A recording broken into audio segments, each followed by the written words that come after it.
السلام عليكم ورحمة الله وبركاته بسم الله الرحمن الرحيم الحمد لله رب العالمين والصلاة والسلام على رسوله الأمين وعلى آله وصحبه أجمعين أما بعد പ്രിയമുള്ളവരെ, നമ്മുടെ മൻസൂർ ഭായ് ഉണ്ടല്ലോ, മൻസൂർ ഭായിയുടെ അവതരണം അതൊരുപാട് പ്രത്യേകതകൾ നിറഞ്ഞ അവതരണമാണ്. എല്ലാ പ്രത്യേകതകളും കൂടി ഞാൻ ഇപ്പോൾ പറയുന്നില്ല, ചില പ്രത്യേകതകൾ ഞാനൊന്ന് പറയാം. അദ്ദേഹത്തിന്റെ അവതരണങ്ങളിലെ പ്രധാനപ്പെട്ട ഒരു പ്രത്യേകതയാണ്, അദ്ദേഹം എന്തെങ്കിലും ഒരു കാര്യം തുടക്കത്തിൽ സമർത്ഥിച്ചിട്ടുണ്ടെങ്കിൽ അത് അവസാനമാകുമ്പോഴത്തേനും അദ്ദേഹം അത് പൊളിച്ചു കളഞ്ഞിട്ടുണ്ടാവും. ആദ്യം എന്താണോ അദ്ദേഹം സമർത്ഥിച്ചു കൊണ്ടുവന്നിരുന്നത്, അത് വീഡിയോയുടെ അവസാനമാകുമ്പോഴത്തേനും അദ്ദേഹം തന്നെ അത് പൊളിച്ചു കളഞ്ഞിട്ടുണ്ടാകും. ഇത് ഭയങ്കര പ്രത്യേകതയാണ്. എന്നാൽ രസം അതല്ല, തൻ്റെ വാദത്തെ, തൻ്റെ സമർത്ഥനത്തെ പൊളിച്ചു എന്നത് അദ്ദേഹം അറിഞ്ഞിട്ടുണ്ടാകില്ല. അത് ഭയങ്കര പ്രത്യേകതയാണ് മൻസൂർ ഭായിയുടെ അവതരണത്തിലെ. ഈ മറ്റൊരു കാര്യം, കളവ് പറയുകയാണെങ്കിലും പൊട്ടത്തരം പറയുകയാണെങ്കിലും അദ്ദേഹത്തിന്റെ മുഖത്ത് പുഞ്ചിരി മായൂല. അതേ പുഞ്ചിരിയിൽ തന്നെ അദ്ദേഹം പൊട്ടത്തരം പറയും, അദ്ദേഹം കളവ് പറയും ചെയ്യും. ഇനി മറ്റൊരു പ്രത്യേകത, അദ്ദേഹം പറയുന്ന ചില വാദങ്ങൾ, ചില കാര്യങ്ങൾ എന്താണ് എന്ന് അദ്ദേഹത്തിന് പോലും മനസ്സിലാവൂല ചില സമയത്ത്. അപ്പൊ നമ്മളൊരു കാര്യം പറഞ്ഞാൽ ഈ പറയുന്ന കാര്യങ്ങൾ ഇന്നതാണെന്ന് പറയുന്ന ആളുകൾക്ക് മനസ്സിലാവുമല്ലോ. പക്ഷെ ചില സമയങ്ങളിൽ അദ്ദേഹം പറയുന്ന കാര്യങ്ങൾ അദ്ദേഹത്തിന് തന്നെ തിരിയാത്ത അവസ്ഥയും ഉണ്ടാകും. ഇത് അദ്ദേഹത്തിന്റെ വീഡിയോ വീക്ഷിക്കുമ്പോൾ നമുക്ക് മനസ്സിലാവുന്ന ഒരു കാര്യമാണ്. ഇനി നമുക്ക് അദ്ദേഹത്തിന്റെ ഒരു വീഡിയോ കാണാം. ആ വീഡിയോ കണ്ടു കഴിഞ്ഞാൽ ഏകദേശം നമുക്ക് ആ കാര്യങ്ങളൊക്കെ പിടുത്തം കിട്ടും. അപ്പൊ നമുക്ക് വീഡിയോ കാണാം. കുറച്ച് മൂല്യന്മാരൊക്കെ പാടെ കൂടി വലിയൊരു പോത്തിനും പിടിച്ചു വരുന്ന കാണുമ്പോൾ ചിലപ്പോൾ നിങ്ങൾ വിചാരിക്കും ഇവര് പോത്തും വായനൊക്കെ നിർത്തി പോത്തും കച്ചവടം തുടങ്ങി വന്നു. എന്നതെന്താ സംഭവം എന്നറിയോ? ഏകദേശം ഒരു 50,000-ഓളം ആൾക്കാർക്കുള്ള ഭക്ഷണം കൊടുക്കാൻ വേണ്ടിയിട്ടുള്ള ഒരു പരിപാടിയുള്ള പോത്താണ്. 50,000 ആൾക്കാർക്ക് ഭക്ഷണം കൊടുക്കാൻ ഈ ഒരു 4-5 കിൻഡലോളം ഈ ഒരു പോത്ത് തെയ്യോ ഇല്ല. അപ്പൊ എന്താ ചെയ്യാ? ഉരുക്കള് ഇഞ്ഞും വേണം. അതൊക്കെ ഇവിടെ റെഡിയാണ്. നമ്മളെ AP ഉസ്താദിന്റെ നാടായ കാന്തപുരം മഹല്ല് ജുമാ മസ്ജിദിന് സമീപം അന്ത്യവിശ്രമം കൊള്ളുന്ന അവേലത്ത് തങ്ങളുടെ ഉറൂസിനോട് അനുബന്ധിച്ച് നടക്കുന്ന അന്നദാനത്തിന് വേണ്ടിയിട്ടുള്ള ഉരുക്കളും മറ്റ് ഭക്ഷണ സാധനങ്ങളും ഒക്കെ കൊണ്ടുവരുന്ന സീനാണ് ഈ കാണുന്നത്. അസ്സലാമു അലൈക്കും. പ്രിയമുള്ളവരെ, റിയാക്ടിംഗ് വീഡിയോസിലെ പുതിയൊരു വീഡിയോയിലേക്ക് ഏവർക്കും സ്വാഗതം. കാന്തപുരം AP അബൂബക്കർ മുസ്ലിയാരുടെ നാട്ടിലുള്ള അവേലത്ത് തങ്ങള് ഉറൂസാണ്. അവിടേക്ക് 50,000 ആളുകൾക്കുള്ള ഫുഡാണ് അവിടെ തയ്യാറാക്കുന്നത് എന്നുള്ളതാണ് ഈ ആള് പറയുന്നത്. ഇനി അതിന്റെ കുറച്ച് ഭാഗം കൂടി നമുക്ക് കാണുവാനുണ്ട്. ഇടയിലൊന്ന് ഇടപെട്ടത് നാളെയാണ് എന്ന് പറയുമ്പോൾ ആരും തെറ്റിദ്ധരിക്കേണ്ടതില്ല, ഇത് ഇന്നലെ കഴിഞ്ഞിട്ടുണ്ട്. അതാരും തെറ്റിദ്ധരിക്കില്ല മൻസൂർ ഭായി. ഈ വീഡിയോ ക്രിയേറ്റ് ചെയ്ത, ഈ വീഡിയോയിൽ സംസാരിക്കുന്ന അദ്ദേഹം തന്നെ ഈ വീഡിയോയിൽ പറയുന്നുണ്ട് നാളെ എന്ന് പറഞ്ഞാൽ 10/11/2024 ആണ് എന്ന്. അപ്പൊ നാളെ എന്ന് പറഞ്ഞാൽ കൃത്യമായി അദ്ദേഹം ഡേറ്റ് പറഞ്ഞത് കൊണ്ട് തന്നെ ബുദ്ധിയുള്ള ഒരാളും തെറ്റിദ്ധരിക്കൂല. ഇത് കഴിഞ്ഞിട്ട് കാണിക്കുന്നത് ഈ ഒരു വീഡിയോ കണ്ടിട്ട് ആരും അത് തെരഞ്ഞു പോണ്ടെന്നുള്ള ഉദ്ദേശത്തിലായിരുന്നു മൻസൂർ ഭായി ഇത് കഴിഞ്ഞിട്ട് കാണിച്ചത്. ഇനി മൂപ്പര് വീഡിയോ കണ്ടിട്ട് ആരെങ്കിലും നേർച്ച ചോറിന് പോകുമോ എന്ന് കരുതിയിട്ടും ഭയന്നിട്ടാണ് മൂപ്പര് അത് കഴിഞ്ഞിട്ട് വീഡിയോ കാണിക്കണത്. 50,000 ആൾക്കുള്ള ഭക്ഷണമാണ് മെയിന്, ഭക്ഷണമാണ് മുഖ്യം ബിഗില് എന്നുള്ളത്. അതെ മൻസൂർ ഭായി, ഭക്ഷണം മെയിൻ തന്നെയാണല്ലോ.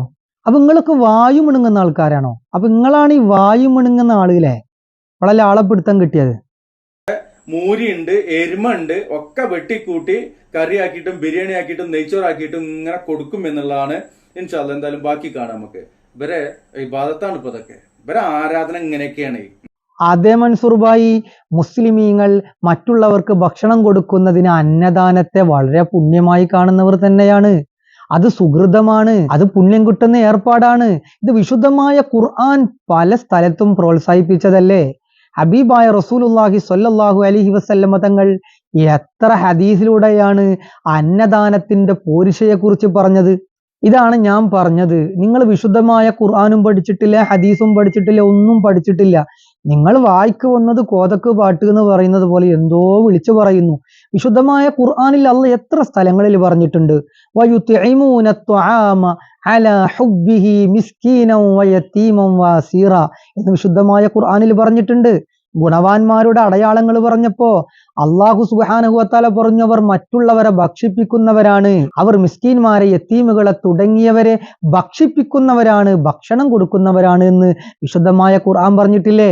മാത്രമല്ല ദീനിനെ കളവാക്കുന്നവരെ കുറിച്ച് അള്ളാഹ് പറഞ്ഞത് എന്താണ്? വലാ യഹല്ലൂന അലാ തുആമിൽ മിസ്കീൻ, പാവപ്പെട്ടവർക്ക്, മിസ്കീന്മാർക്ക് ഭക്ഷണം സ്വയം കൊടുക്കുകയും ചെയ്യൂല, മറ്റുള്ളവരെ കൊടുക്കാൻ പ്രോത്സാഹിപ്പിക്കുകയോ പ്രേരിപ്പിക്കുകയോ ചെയ്യാത്തവരാണ്, അവരാണ് ആഖിറത്തെയും പ്രതിഫലത്തെയും ഹിസാബിനെയും ഒക്കെ കളവാക്കുന്നവർ എന്ന് വിശുദ്ധമായ ഖുർആനിലൂടെ അള്ളാഹു പറഞ്ഞതല്ലേ? ഇങ്ങനെ എത്രയെത്ര സ്ഥലങ്ങളിൽ അന്നദാനത്തെ, ആളുകൾക്ക് ഭക്ഷണം കൊടുക്കുന്നതിനെ പ്രോത്സാഹിപ്പിച്ചുകൊണ്ട് അള്ളാഹു സുബ്ഹാനഹു വതആല പറഞ്ഞിട്ടുണ്ട്. മാത്രമല്ല നബി സല്ലല്ലാഹു അലൈഹി വസല്ലം തങ്ങളോട് ചോദിച്ചല്ലോ, ഇസ്ലാമിലെ ഏറ്റവും പുണ്യമുള്ള ഒരു കാര്യം ഏതാണ് നബിയെ, ഖൈറായ കാര്യം ഏതാണ് നബിയെ? നബി തങ്ങൾ പറഞ്ഞു കൊടുത്തല്ലോ, മറ്റുള്ളവർക്ക് ഭക്ഷണം കൊടുക്കലാണ്, മറ്റുള്ളവർക്ക് ഭക്ഷണം കൊടുക്കലാണ്. അപ്പൊ പുണ്യകരമായ, ഏറ്റവും ശ്രേഷ്ഠകരമായ പുണ്യകർമ്മങ്ങളെ എണ്ണുന്ന കൂട്ടത്തിൽ നബി സല്ലല്ലാഹു അലൈഹി വസല്ലം തങ്ങൾ എണ്ണിക്കൊടുത്തതല്ലേ മൻസൂർ ഭായി മറ്റുള്ളവർക്ക് ഭക്ഷണം കൊടുക്കുക എന്നുള്ളത്? അതാണ് ഞങ്ങളിവിടെ ചെയ്യുന്നത്. ഞങ്ങൾ എത്രയോ ആയിരക്കണക്കിന് ആളുകൾക്ക് ഇവിടെ ഭക്ഷണം കൊടുക്കുന്നുണ്ടെങ്കിൽ അത് അള്ളാഹു പറഞ്ഞതിന്റെ അടിസ്ഥാനത്തിലും ഹബീബായ റസൂലുള്ളാഹി സ്വല്ലല്ലാഹു അലൈഹി വസല്ലമ തങ്ങൾ പറഞ്ഞതിന്റെ അടിസ്ഥാനത്തിലുമാണ് ഞങ്ങൾ ചെയ്യുന്നത്. നിങ്ങൾക്കത് ചെയ്യാൻ കഴിയുന്നില്ല എന്ന് ഞങ്ങൾക്കറിയാം. അതിൽ നിങ്ങൾ ആകുലപ്പെട്ടിട്ട് എന്താ കാര്യം?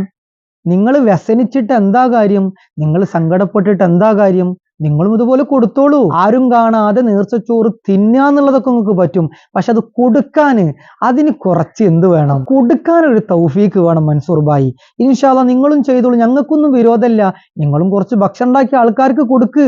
ഇത് വിശുദ്ധമായ ദീനുൽ ഇസ്ലാം പ്രേരിപ്പിച്ച, പ്രോത്സാഹിപ്പിച്ച ഒരു പുണ്യ പ്രവർത്തനമാണെന്ന് മിസ്റ്റർ മൻസൂർ ഭായിയെ ഈ അവസരത്തിൽ ഓർമ്മപ്പെടുത്തുകയാണ്. ബാക്കി പറയട്ടെ. മലപ്പുറം പടിക്കൽ ഇപ്പൊ തുടങ്ങിയ ചന്തയിൽ നിന്ന് 3.5 ലക്ഷം രൂപ കൊടുത്ത് വാങ്ങിയതാണ് ഈ കാണുന്ന മുതലിന്.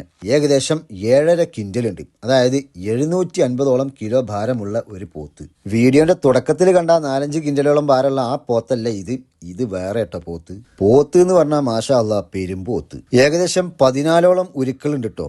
അതുപോലെ 150ഓളം ചാക്ക് അരി കൊണ്ടുള്ള ഭക്ഷണമാണ് ഈ പരിപാടിക്ക് തയ്യാറാക്കുന്നത്. ഇതൊക്കെ ഈ ഒരു പ്രദേശത്തെ മഹല്ലുകളിൽ നിന്ന്, അതുപോലെ ചില സ്ഥാപനങ്ങളിൽ നിന്നൊക്കെയുള്ള സംഭാവനകളാണ്. ഏകദേശം എടുക്കട്ടെ. അപ്പോ ആ പോത്തിനെ വാങ്ങിക്കുന്നത് മോഹവില കൊടുത്തുകൊണ്ടാണ്. പൈസ ഉണ്ടല്ലോ ഞങ്ങൾക്ക് വാങ്ങാലോ എന്നുള്ളതാണ്. ആയിക്കോട്ടെ, നിങ്ങൾ വാങ്ങിക്കോളി, നിങ്ങൾ വെച്ചോളി, നിങ്ങൾ തിന്നോളി. ഇത്രയൊക്കെ വില കൊടുക്കേണ്ട ആവശ്യമുണ്ടോ? ഇത്രയൊക്കെ വില കൊടുക്കേണ്ട ആവശ്യമുണ്ടോ? നിങ്ങളെ ഓഫീസിൽ ഇതിന് പറഞ്ഞിട്ട് കാര്യമില്ലല്ലോ. എടക്കര ചന്തയ്ക്കും പെരുമ്പലാവ് ചന്തയ്ക്കും ഒക്കെ ഒന്ന് ഇറങ്ങി നോക്ക്. പോത്തിന്റെ വില എന്താണെന്നും. ഒരു 7.5 കിൻഡലൊക്കെ ഉള്ള വലിയ പോത്തിന്, അതും പെടാ പോത്ത്, ആ പോത്തിനൊക്കെ മേടിക്കുമ്പോൾ ലക്ഷങ്ങൾ കൊടുക്കേണ്ടി വരും. അത് നിങ്ങൾ ഓഫീസിൽ ഇരുന്നിട്ട് ഇത്രയൊക്കെ വില ഉണ്ടോ എന്ന് ചോദിച്ചിട്ട് കാര്യമില്ല. നിങ്ങൾ ഇടക്കൊക്കെ ഒന്ന് ചന്തകളിലേക്കൊക്കെ ഒന്ന് ഇറങ്ങ്. ഉദ്ദേശമാണ് എന്തോ ചെയ്തോളി അല്ലേ, അത്ര നമുക്ക് പറയാനുള്ളത്. എന്തോ ചെയ്തോളിന്ന് മൂപ്പര് പറയണം. ഇതിനെ ഞാൻ പറഞ്ഞത്, മൂപ്പര് തുടക്കത്തിൽ എന്തെങ്കിലും പറയും, കുറച്ചെത്തുമ്പോൾ മൂപ്പരിനെ പൊളിക്കും. മൂപ്പര് ആദ്യം ഇവിടെ പറഞ്ഞത് പിന്നെ ഇവിടെ ഭക്ഷണം കൊടുക്കുന്നതിനെ കുറിച്ചും 50,000 ആളുകൾക്ക് ഭക്ഷണം കൊടുക്കുന്നതിനെ കുറിച്ചും ഇതിനൊക്കെ കുറിച്ച് എതിർത്തുകൊണ്ടാണ് മൂപ്പര് ഇപ്പൊ വീഡിയോ ചെയ്യണത്. മൻസൂർ ഭായി അവിടെ ഭക്ഷണം കൊടുത്തതിനെ, ആ ഉറൂസിന്റെ അന്ന് ആളുകൾക്ക് ഭക്ഷണം കൊടുക്കുമ്പോൾ അതിനെ എതിർത്തുകൊണ്ടാണ് ഇപ്പോൾ വീഡിയോ ചെയ്യുന്നത്.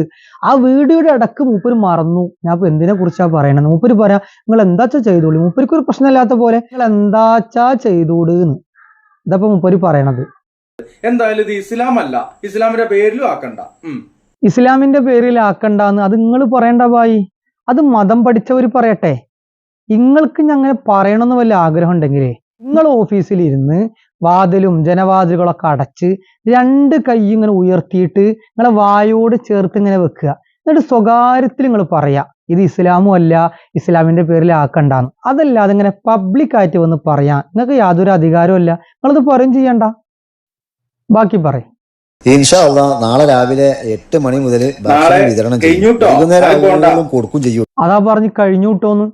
എന്റെ പൊന്നാര മൻസൂർ ഭായി ആ വീഡിയോയിൽ പറയുന്നുണ്ടല്ലോ നാളെന്ന് പറഞ്ഞ 10/11/2024 ആണെന്ന്. നിങ്ങളിത് തുടക്കത്തിലും പറഞ്ഞതല്ലേ. എന്താണ് നിങ്ങൾ സ്വയം അപഹാസ്യനാകണത്?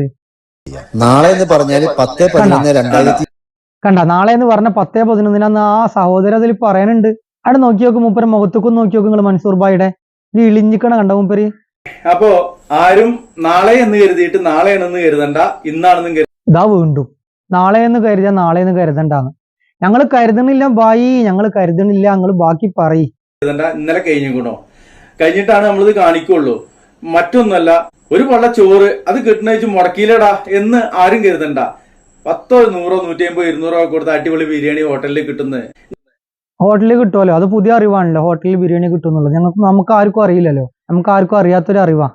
ഇനി അവിടെ എവിടെയും കിട്ടൂല, നിങ്ങളുടെ പോരും മണ്ണാർക്കാട്ടേക്ക് വരും, ആ ചാൻസിൽ ഉണ്ട്, അടിപൊളി ബീഫ് ബിരിയാണി കിട്ടും. ഓക്കെ, മണ്ണാർക്കാട്ടേക്ക് പോരി എന്ന് വിചാരിച്ചപ്പോ നമ്മൾ കരുതി മൻസൂർ ഭായിയുടെ വീട്ടിലേക്ക് ക്ഷണിക്കാന്ന്.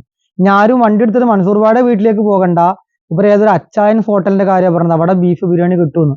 ഇവരെ വീട്ടിലേക്ക് ക്ഷണിച്ചല്ല കേട്ടോ. ഇനി ആരും അങ്ങോട്ട് വണ്ടി എടുത്ത് പോവാൻ നിൽക്കണ്ട, ഇവര് ഹോട്ടലിന്റെ പേര് പറഞ്ഞതാ. പ്രിയമുള്ളവരെ, ഇത് എന്തിന്റെ പേരിലാണ് ഇവർ നടത്തുന്നത്? ഇങ്ങനെ ഒരു ഉറൂസ് നടത്താന് ഇസ്ലാമിൽ എന്താണ് തെളിവുള്ളത്? ഇസ്ലാമിൽ ധാരാളം തെളിവുണ്ട്, മണി പോലെ പറഞ്ഞിട്ടുണ്ട്. ഉറൂസ് നടത്താനുള്ള തെളിവൊക്കെ ഞങ്ങൾ പറഞ്ഞിരുന്നു. അതിനു മുമ്പ് മൻസൂർ ഭായി ചെയ്യേണ്ടത്, മുജാഹിദ് സമ്മേളനം നടത്താൻ എന്താ തെളിവ്, സെലഫി ഫസ്റ്റ് നടത്താൻ എന്താ തെളിവ്, സാൽവേഷൻ നടത്താൻ എന്താ തെളിവ്, ഇങ്ങനെ 8ഉം 10ഉം കഷ്ണങ്ങളായിട്ട് പല കടപ്പുറത്തും പല സ്ഥലങ്ങളിലും മുജാഹിദുകള് സമ്മേളനം നടത്തുന്നുണ്ട്. അതിനുള്ള തെളിവ് എന്റെ പൊന്നാര മൻസൂർ ഭായി അടുത്ത വീഡിയോയിൽ വരുമ്പോൾ നിങ്ങൾ പറയും. അതാണ് പറഞ്ഞാൽ ഉറൂസ് നടത്താനുള്ള തെളിവ് മണിയായിട്ടുണ്ട് പറഞ്ഞുതരും. പ്രിയമുള്ളവരെ, തിന്നാനാണെങ്കിൽ നല്ലോണം അധ്വാനിച്ചിട്ട് കിട്ടുന്ന പൈസ അതുകൊണ്ട് ബിരിയാണി വെച്ചിട്ട് അവനവന്റെ വീട്ടിലിരുന്ന് തിന്നൂടെ? ഇത് ആരെങ്കിലും ഉണ്ടാക്കണേ? അത് തിന്നാനാണെങ്കിൽ അവനവൻ അധ്വാനിച്ചുണ്ടാക്കണ പൈസ കൊണ്ട് തിന്നൂടെ, സ്വന്തം വീട്ടിലിരുന്നിട്ട് തിന്നൂടെ എന്ന് മൂപ്പര് ചോദിക്കണത്. മൻസൂർ ഭായി തിന്നണതൊക്കെ അങ്ങനെയെന്നാ തോന്നണത്. മൂപ്പര് കല്യാണത്തിനും പോകൂല, അതല്ലെങ്കിൽ മറ്റുള്ള എന്തെങ്കിലും വല്ല നിശ്ചയത്തിനോ മറ്റുള്ള വല്ല പരിപാടിക്ക് ക്ഷണിച്ചാലൊന്നും മൂപ്പര് പോകും ചെയ്യൂല, മൂപ്പര് പോയി ഭക്ഷണം കഴിക്കൂല. കാരണം മൂപ്പരുടെ സിദ്ധാന്തം എന്ന് പറഞ്ഞാൽ സ്വന്തം വീട്ടിലിരുന്നിട്ട് സ്വന്തം അധ്വാനിച്ച പൈസ കൊണ്ട് തിന്നനാണല്ലോ എന്നാണ് മൂപ്പരുടെ വീരവാദം കേട്ടാൽ മനസ്സിലാക്കുക. മൂപ്പര് തീരെ ആരും തിന്നൂല. ഇനി എന്റെ മൻസൂർ ഭായിയോട് എനിക്ക് പറയാനുള്ളത്, നിങ്ങൾ ഇങ്ങനെ നീർച്ചച്ചോറിനെയും അതുപോലെ മറ്റുള്ള പാവങ്ങൾക്ക് കൊടുക്കുന്ന അന്നദാനങ്ങളൊക്കെ കളിയാക്കുന്നതിന് മുമ്പ് നിങ്ങൾ പരിചയപ്പെടേണ്ട ഒരാള് നമ്മുടെ കേരളത്തിൽ കഴിഞ്ഞു പോയിട്ടുണ്ട്. മുജാഹിദിന്റെ വലിയ പ്രഭാഷകനായിരുന്നു, മുജാഹിദിന്റെ വലിയ മൗലവിയും വലിയ നേതാവായിരുന്നു. വെട്ടം അബ്ദുള്ള ഹാജി എന്നാണ് മൂപ്പരെ പേര്.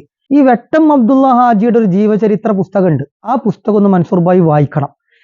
ആ പുസ്തകം വായിച്ചിട്ട് വേണം ഇങ്ങനെ നേരത്തെ ചോറിനൊക്കെ കളിയാക്കാൻ. ആ പുസ്തകത്തിൽ ഇങ്ങനെ ഒരു ഭാഗമുണ്ട്, ശൈലിക്കൊരു മാറ്റം. മറ്റൊരു രസകരമായ സംഭവം, ഹാജി പ്രസംഗിച്ചു കൊണ്ടിരിക്കുമ്പോൾ ദേഷ്യം വന്നാൽ പരുഷമായി സംസാരിക്കാറുണ്ടായിരുന്നു. മരമണ്ടത്തലയ എന്നിത്യാദി പ്രയോഗങ്ങൾ നടത്തും. അപ്പൊ ഹാജി സംസാരിച്ചുകൊണ്ടിരിക്കുമ്പോൾ ദേഷ്യം വന്നാൽ ശ്രോതാക്കളെ മരമണ്ടത്തലയാന്നൊക്കെ വിളിക്കും.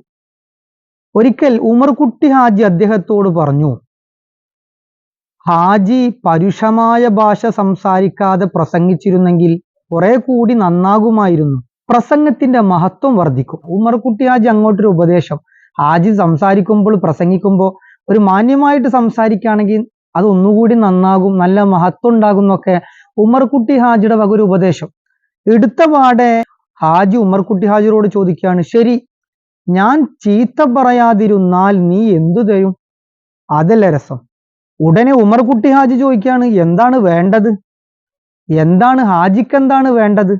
ഉടനെ ഹാജി കിട്ടിയ ചാൻസ് ഉണ്ട് മുതലാക്കിയിട്ട് ഹാജി പറഞ്ഞു, പൂളയും ഇറച്ചി കൂട്ടാനും, പൂള ഇറച്ചി കൂട്ടാനും മതി. അങ്ങനെ അന്നത്തെ പ്രസംഗം നടന്നുകൊണ്ടിരിക്കുകയായിരുന്നു. സംസാരിച്ച് ഒരു വിഷയമെത്തിയപ്പോൾ ഹാജി കയ്യിൽ രണ്ടും ശക്തിയായി തട്ടിക്കൊണ്ട് പറഞ്ഞു, ഇപ്പോഴല്ലേ ഇവരെ ചീത്ത പറയേണ്ടത്, പക്ഷെ ഇന്ന് ഞാൻ ഒരാളോട് ചീത്ത പറയില്ലെന്ന് വാക്ക് കൊടുത്തിട്ടുണ്ട്, അതുകൊണ്ട് പറയുന്നില്ല. നേരത്തെ പൂളിന് ഇറച്ചിയുടെ കാര്യം പറഞ്ഞല്ലോ, അതുകൊണ്ട് ചീത്ത പറയൂലെന്ന്. അതുകൊണ്ട് ഹാജി ആരൊന്നും പറഞ്ഞില്ല. അത്രയും ഭക്ഷണപ്രിയനായിരുന്നു നമ്മുടെ ഹാജി. കഴിഞ്ഞില്ല കേട്ടോ. ഇനി മറ്റൊരിക്കൽ ഉമർകുട്ടി ഹാജി ചോദിക്കുന്നുണ്ട്, മയിലിനെ തിന്നാൻ പറ്റുമോ, മയിലിനെ തിന്നാൻ പറ്റുമോ? ഉടനെ ഹാജിയുടെ മറുപടി കേട്ടോളണേ, അതിന് നീ എനിക്ക് തന്നു നോക്കിയോ? മയിലിറച്ചി തിന്നാൻ പറ്റുമെന്ന് ഞാൻ പറയണമെങ്കിൽ അതിന് ഈ കാര്യം തന്നിട്ടുണ്ടോ, മയിലിറച്ചിക്ക് തന്നിട്ടുണ്ടോ? അതായിരുന്നു ഹാജിയുടെ പ്രതികരണം. അങ്ങനെ മയിലിറച്ചി സംഘടിപ്പിച്ചു കൊടുത്തു ആ പാവ ഉമർകുട്ടി ഹാജി. അത് തിന്നിട്ട് ഹാജി പറഞ്ഞു, ഇത് നല്ല കോഴിയുടെ രുചിയാണല്ലോ എന്ന്. അപ്പൊ മയിലിറച്ചിയൊക്കെ നല്ലോണം തിന്നിട്ട് പറഞ്ഞു, നല്ല കോഴിയുടെ രുചിയാണ് എന്ന്. ഇനി കേട്ടോളണേ, വയലിന് പോകും മുമ്പ് നന്നായി തിന്നും. വെട്ട അബ്ദുള്ള ഹാജിനെ കുറിച്ച് മുജാഹിദുകാർ തന്നെ എഴുതി വെച്ചതാണ്, വയലിന് പോകുമ്പോ നന്നായി തിന്നും. അപ്പൊ നിങ്ങൾ വിചാരിക്കും വയലിന് പോകുമ്പോഴല്ലേ വയല് വന്ന് കഴിഞ്ഞാൽ തിന്നൂലാന്ന്. അല്ലാന്ന് കേട്ടോ, കഴിഞ്ഞു വന്നതിന് ശേഷവും നല്ലവണ്ണം തിന്നണം. വയലിന് പോകുമ്പോൾ നല്ലോം തിന്നും, വയല് കഴിഞ്ഞ് വന്നതിന് ശേഷം നല്ലോം തിന്നണം. അതായത് തിന്നാൻ കിട്ടണം. തിന്നാൻ കിട്ടില്ലെങ്കിൽ മരമണ്ടത്തലയാന്നൊന്നും ആവൂല വിളിക്കുക. ആള് ഭയങ്കര ചൂടാണ്, ആള് ഭയങ്കര പ്രഷറാണ്, എന്താ വിളിക്കാന്നൊന്നും പറയാൻ പറ്റൂല. അപ്പൊ ഇത്രയും വലിയ തീറ്റക്കാരനായിരുന്നു നമ്മുടെ വെട്ട അബ്ദുള്ള ഹാജി. അപ്പൊ പ്രിയപ്പെട്ട മൻസൂർ ഭായിയോട് പറയാനുള്ളതേ, ഈ നേർച്ചച്ചോറിനെ കുറിച്ചും ഇവിടെയുള്ള മുസ്ലിമീങ്ങൾ മറ്റുള്ളവർക്ക് അന്നദാനം കൊടുക്കുന്നതിനൊക്കെ കുറിച്ച് പരിഹസിക്കുന്നതിന് മുമ്പ്, കളിയാക്കുന്നതിന് മുമ്പ് ഈ വെട്ട അബ്ദുള്ള ഹാജിയുടെ പുസ്തകവും അതുപോലുള്ള ഒരുപാട് മൗലവിമാരുടെ മറ്റു ജീവചരിത്രങ്ങളൊക്കെ ഉണ്ട്. അതിൽ പല തീറ്റക്കാരുണ്ട്. അതൊക്കെ വായിച്ചിട്ട് മതി എന്റെ മൻസൂർ ഭായി നിങ്ങളുടെ പരിഹാസം എന്നാണ് മൻസൂർ ഭായിയെ ഓർമ്മപ്പെടുത്താനുള്ളത്.